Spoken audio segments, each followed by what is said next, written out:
נושאת המטוסים, רועי צ'יקי ירד. זה יעבור להם. זה ייגמר להם. יימאס להם. אולי כבר נמאס להם. ואם זה לא יעבור להם, ואם זה לא ייגמר להם, ואם לא יימאס, ואם לא נמאס, אז זה עניין של זמן. הם השתכנעו. כדאי להם להשתכנע. אולי כבר השתכנעו. מה יש כאן להבין? אלה הם הברזים שלנו.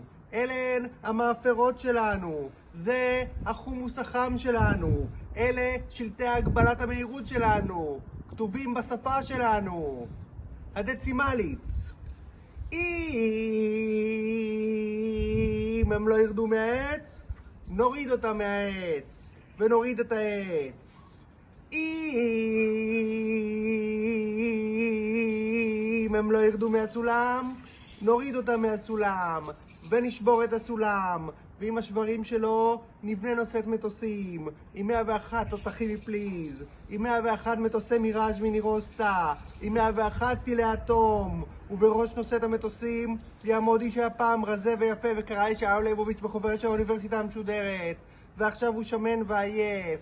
איש שמן כל כך, שמן יותר מכל אשר ראיתם. כולו שומן, האף שומן, הגולגולת שומן, הצוואר שומן, שיער בתי השכי שומן, שהוא חופף עם שמפו לשיער שמן.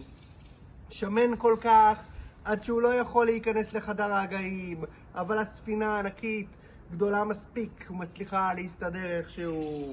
שמן כל כך עד שאי אפשר לדגדג אותו, והוא מתנודד באיטיות על הסיפון, מביט בדגים המעופפים מול האור הראשון של השמש ואומר, זה